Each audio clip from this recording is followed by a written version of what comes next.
예, 안녕하세요, 여러분들.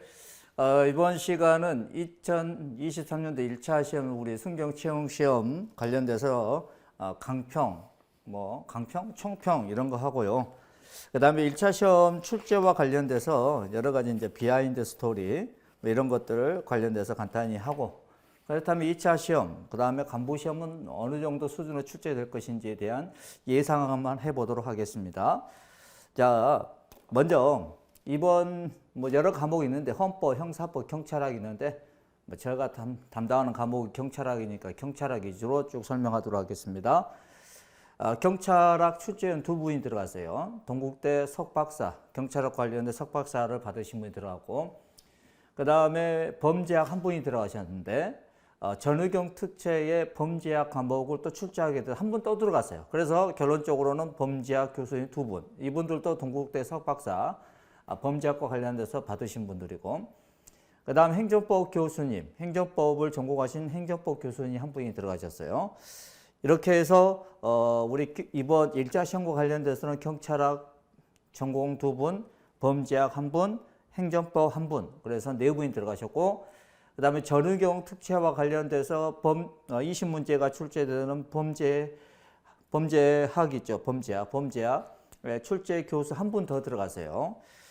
그렇게 해서 결론적으로는 경찰학 전공하신 분 두 분, 그 다음에 범죄학 전공하신 두 분, 그 다음에 행정법 한 분 이렇게 출제위원으로 들어가게 됐어요. 대부분 다 행정법 출제위원을 제외한 나머지 분들은 동국대에서 석박사 받으셔서 전국에서 이제 강의하시는 분들이죠.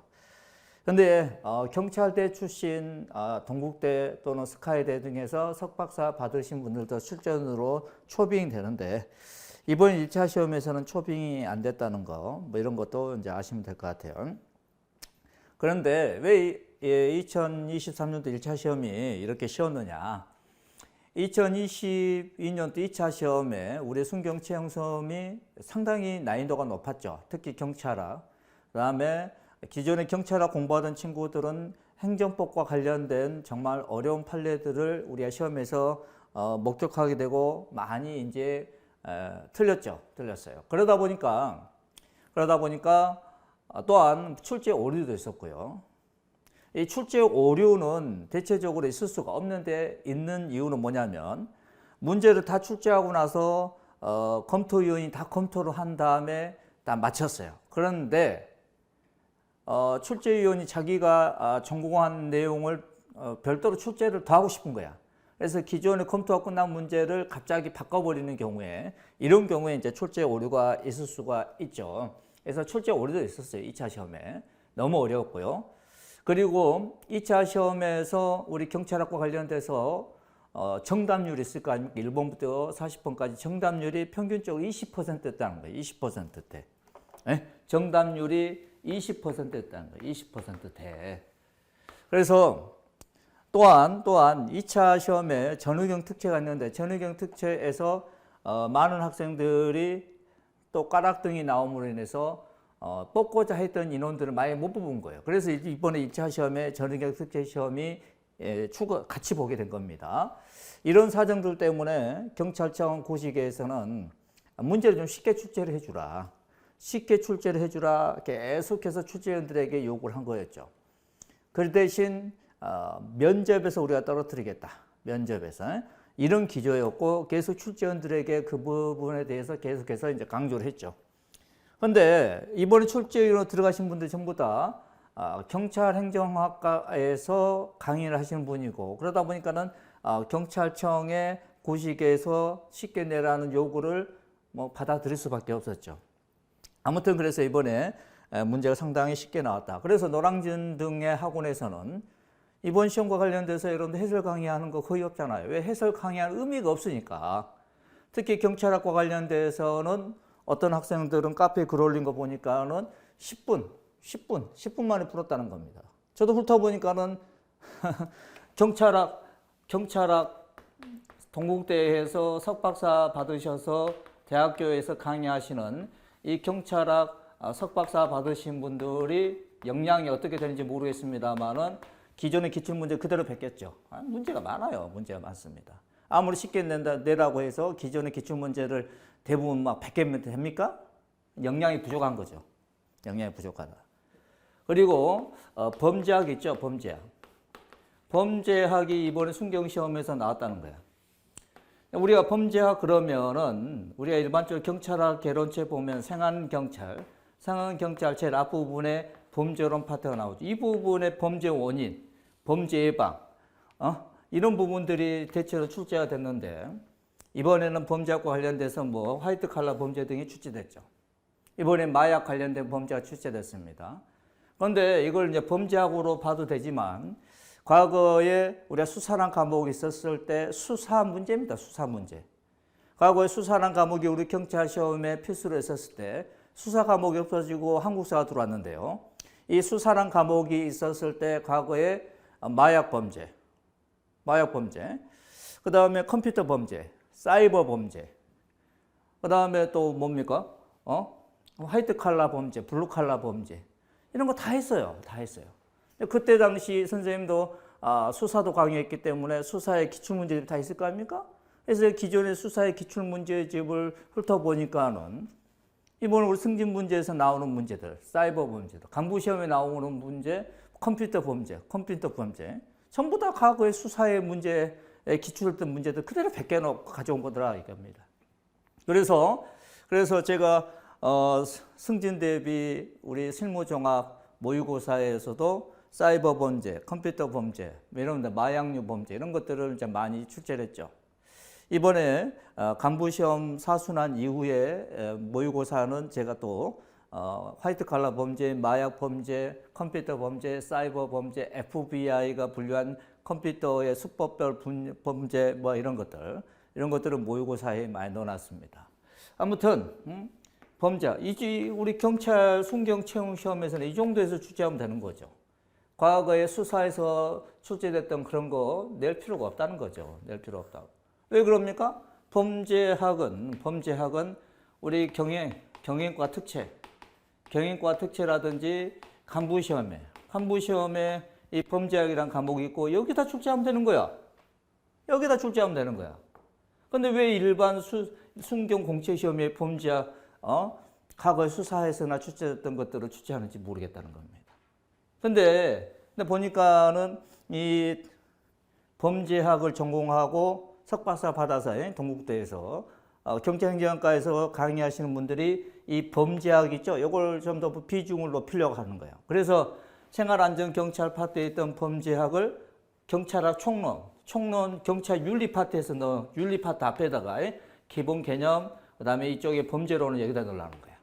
그래서 강론에다 넣어버리면은 범죄학이 출제될 수도 있고 안 될 수도 있는 건데 총론 제일 앞부분을 넣게 되면 총론의 12문제, 제일 앞부분 12문제 나오죠? 12문제에서 여기다 이제 문제를 더 많이 구성하려 하는 거죠. 이번 시험도 보니까는 화이트 칼라 범죄 딱 그래서 9번에 딱 넣어놨어. 앞에 12문제 나오는 것 중에 화이트 칼라 범죄 넣는 거죠. 그래서 이 범죄학을 경찰학 총론 제일 앞부분에 놓고 설명하려 한다 이겁니다. 그러든 어쩌든 이 출제위원들이 너무나 수준 이하의 문제들로 구성되어 있다. 그러니까는 노량진에서 해설 강의도 하지 않고 제가 보니까 해설 강의할 의미가 없어요. 의미가 없는 문제들이다. 기존의 기출문제를 그대로 뺏겼다. 역량이 부족한 양반들이 출제위원으로 들어가니까 그렇게 되는 겁니다. 봐봐 1번부터 시작해서 이게 해설할 필요가 있습니까? 마킹만 실수하면 다 맞추는 문제지. 그 다음에 10번, 11번, 12번은 똑같은 종류의 문제가 나온 거죠. 이 10번, 11번, 12번 문제에서 한 문제만 출제하면 되는 거고. 18번이야 법원, 비례원칙 그대로 베낀 거고. 하명, 경찰 금지자 면제, 미쳐버려. 부관, 의무의 확보수단, 과태료 부과 징수. 그나마 25번 행정절차법 총문과 관련돼서 개정된 내용이 나온 거죠. 그리고 26번 행정심판법과 관련된 내용. 그래서 25번 청문이란 말 나오고 26번 행정심판법 이런 말이 나오니까는 행정법 출제됐구나라고 어느 정도 생각이 드는 것이지. 이런 문제가 없었으면 행정법 전공하신 교수님이 출제로 들어갔는지도 모를 정도의 문제들로 구성되어 있다 이겁니다. 그래서 2022년도 2차 시험에서 각 문제당 정답률이 20%였는데 이거를 뭐 70 내지 80%의 정답률로 좀 높여주라라는 경찰청 고식의 요구가 있었고, 그러다 보니까 아주 쉽게 출제한 거죠. 왜 이렇게 됩니까? 2차 시험에서 대부분 문제 20%였으면 이번 시험은 20% 정답률이 한 10문제 정도 출제를 하고, 행정법이 이 문제로 구성하고, 그다음 30에서 한 40%의 정답률을 한 10문제, 그다음 50에서 60%의 정답률을 한 10문제, 요걸 한 10문제. 이렇게 했으면은, 쉬운 거, 아주 뭐 쉬운 거, 그 다음에 중급인데 좀 쉬운 거, 중급인데 약간 상급, 이렇게 문제가 구성되잖아요. 이렇게 문제로 구성해야 되지. 그렇죠. 그래서 문제가 너무 쉽다 보니까 공부를 수년간 열심히 한 친구들이나 몇 개월을 한 친구들, 대충 막 기출문제 풀어본 친구들이나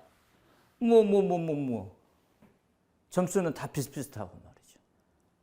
그래서 어떻게 좋은 역량을 가진 경찰관들을 우리 경찰 조직에 유입을 할 수 있겠습니까?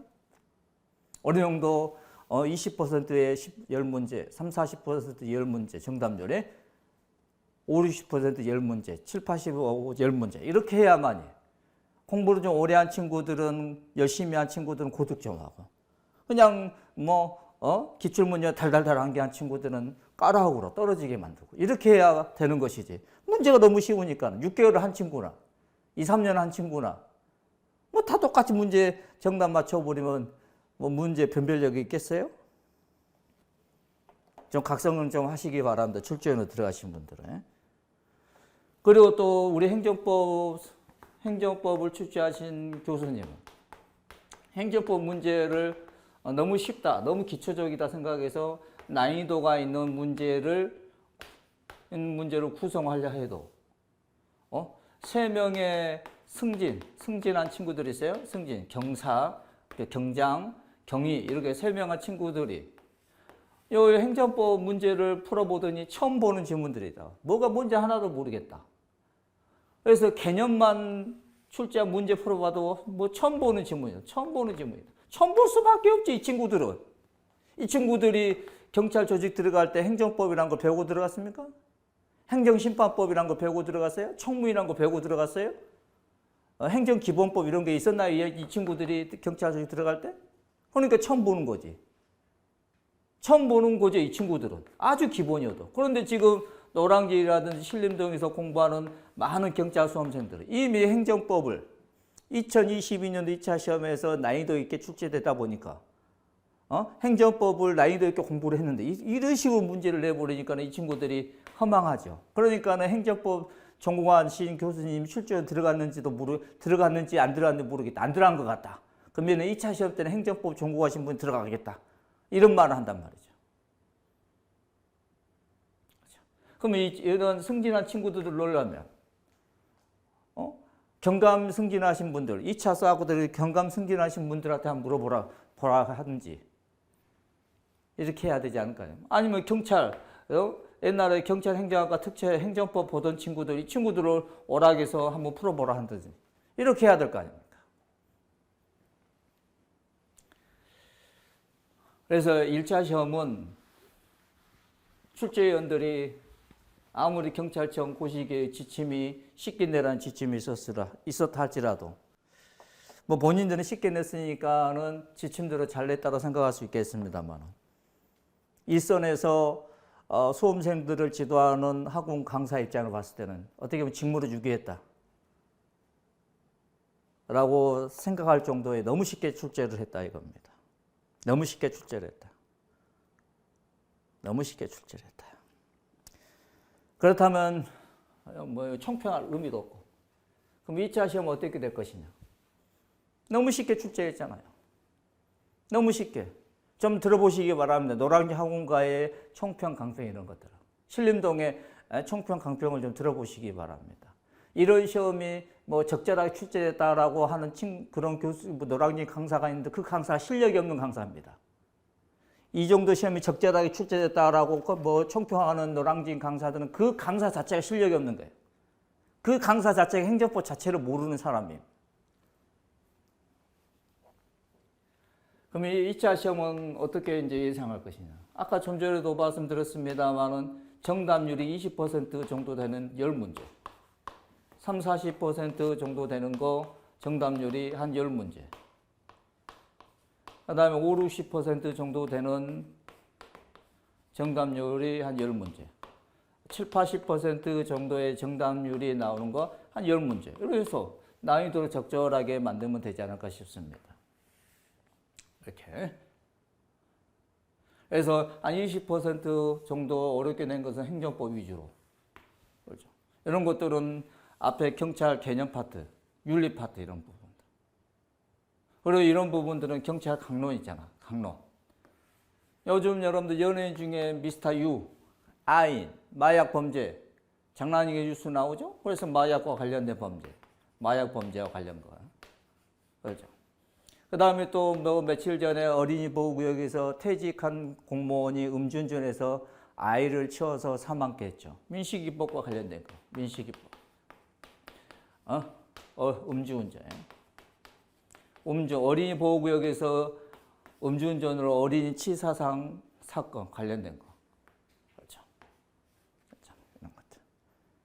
그 다음에 또 홍대에서 압사사고 발생했잖아요. 홍대에서 압사사고 발생했어요. 여러분들 지금 5월달 되면 대학가의 축제들이 엄청나게 일어나죠. 축제들이 이제 하죠. 예를 들어서 싸이가 서울에 있는 모 대학교에 공연하러 왔어요. 그러면은 그 대학가의 학생뿐만 아니라 주변에 많은 중고등학생들, 시민들도 와서 막 난리칠 거 아닙니까? 그럼 홍대와 같은 압사사고가 또 발생하지 않으리라는 보장이 어디 있습니까? 그래서 이 압사사고와 관련돼서 이건 뭐야? 여러분 사회적 재난이죠. 그래서 재난민 안전관리기본법 관련되는 거 이런 것들. 항상 문제되는 게 가정폭력 범죄, 가정폭력, 아동학대, 그 다음에 데이트 폭력 같은 스토킹 이런 것들. 가정폭력에 가정폭력 이런 것들. 그 다음에 5번째가 검찰의 수사권을 경찰에게 넘겨주는 검찰청법, 형사소송법 관련돼서 검찰과 그 다음에 경찰의 수사권 관련돼서 여러 가지 갈등들이 있었죠. 갈등이라기보다는 검찰이 일방적으로 사회적 분위기를 갈등적 분위기로 만들었죠. 또 하나 이제 이슈되는 게 뭐냐면은 국정원에서 가지고 있는 수사권을 내년에는 국정원법을 이걸 개정을 이미 했죠. 그래서 내년부터 경찰에게 수사와 관련된 내용을 다 넘겨주죠. 그래서 국정원 입장에 봤을 때는 똑같아 검찰과 비슷하게 자신들이 가지고 있는 수사권을 경찰에게 넘겨줘야 돼. 그럼 본인들의 존재감을 부각시켜서 우리의 수사권이 있어야 된다라고 하려면 어떻게 될까요? 전국에서 간첩들이 많이 있다. 그래서 간첩과 관련된 언론적 이슈가 막 만들어지고 간첩을 근거해서 수사를 한 다음에 검찰에 송치하고 뭐 이런 뉴스들이 나오죠. 국정원은 항상 음지에서 활동을 하는데 정보기관이기 때문에. 근데 뉴스에 보는 거 보면은 뒤에 국가정보원이라는 딱 표지 붙이고 막 다니잖아. 이거 뭐야? 우리 수사권이 경찰에 넘겨주면 안 됩니다라고 막 어떻게 보면 암묵적인 어떤 시 비슷하게 하는 것 같죠. 그러면 간첩과 관련된 게 뭡니까, 여러분들? 간첩과 관련된 게 국가보안법. 그 다음에 방첩활동 있잖아요. 방첩활동. 그래서 간첩의 종류, 간첩망, 뭐 이런 것들 있지 않습니까? 그래서 그런 부분들이 이제 또 출제될 가능성이 많다. 이런 부분들을 가지고 이 정도의 문제를 구성하는 겁니다. 그 다음에 나머지들이 있잖아요. 나머지들. 우리 경찰 행정, 경찰 관리. 계급제, 뭐 직위분리제. 조직 편성의 원칙, 예산, 보안 관리. 이런 건 이 정도에 있어요. 이렇게 구성하면 되지 않을까 싶어요. 그래서 이번에 너무 쉽게 출제됐다는 이런 평들이 많아서 2차 때는 조금 더 난이도가 올라가지 않을까 싶습니다. 난이도가 올라간다는 건 뭘 의미해요? 행정법이 이제 많이 출제되지 않을까 그렇게 예상한다는 겁니다. 행정법이 난이도가 올라갈 것으로 예상됩니다. 그래서 2차 시험에 2차 시험. 우리 경찰 간부 시험도 경찰 대학교에서 주관하다 보니까 경찰 대학교에 있는 교수들이 출제하는 게 아니고 경찰 대학교 출신 현재 이제 경찰행정과 등에서 교수 요원으로 근무하시는 동국대든 스카이든 석박사 받으신 분들 아니면은 일반 동국대에서 석박사 받으신 경찰학 선생님들, 범죄학 선생님들 이런 분들. 그 다음에 일반 대학에서 행정법 전공하시는 교수님들이 출제를 합니다. 그래서 이번에 시험에 쉽게 나왔다라는 평을 받아서 이 정도로 문제로 구성하지 않을까 싶습니다. 그리고 여기다가 이제 우리 간부 시험 같은 경우에는 여기에 행정법 문제뿐만 아니라 행정법과 관련된 내용뿐만 아니라 그죠? 사이버 범죄 있어. 사이버 범죄, 컴퓨터 범죄. 컴퓨터 범죄하고 사이버 범죄는 틀려요. 틀립니다. 그 다음에 통신수사와 관련된 내용. 여러분들 형사법 시간에 배우는 통신수사. 그 다음에 옛날에 수사가 필수 과목이었을 때 수사행정과 관련된 유치장, 호송, 그 다음에 유치장 관리. 자, 이런 부분들, 그 다음에 수배 관련된 부분들. 자, 이런 부분들까지 좀 더 공부를 해야 될 것 같습니다. 공부를 해야 될 것 같아요. 그래서 다시 한번 정리하자면은 2차 시험은 이 정도의 비율로 출제가 돼야 되고 반드시 출제가 돼야 되고 이런 비율로 돼야 적절하다라고 평가를 받을 것 같아요. 그리고 요즘 이제 이슈가 되는 게 이런 범죄들이죠. 이런 범죄들. 이런 것들. 그래서 이런 것들에 또 집중해서 문제가 나올 가능성이 있고. 또 여기다 간부시험에서 빠진 게 또 뭐냐면은 범수규상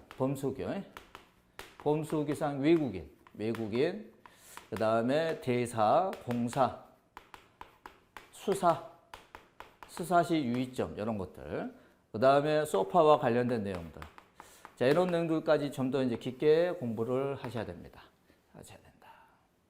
그래서 이런 내용들 가지고 이제 공부를 해야 되는데, 제가 이제 진도를 나갈 때는 경찰학과 실무종합이 통합된 300경, 왜 경이냐? 경찰학이니까 300경 가지고 진도를 나갑니다. 그래서 우선 우리 순경 준비하는 친구들 위주로 진도를 나가면서 이 부분은 우리 간부 준비하는 분들 꼭 살펴봐야 된다. 승진 준비하신 분들은 이 부분 꼭 살펴봐야 된다. 라고 이제 제가 강조를 하면서 진도 나갈 겁니다. 오케이. 이렇게 해서 이제 2023년 1차 시험, 채용시험 관련된 간단한 총평, 2차 시험을 우리 이제 예상을 해봤어요. 오케이.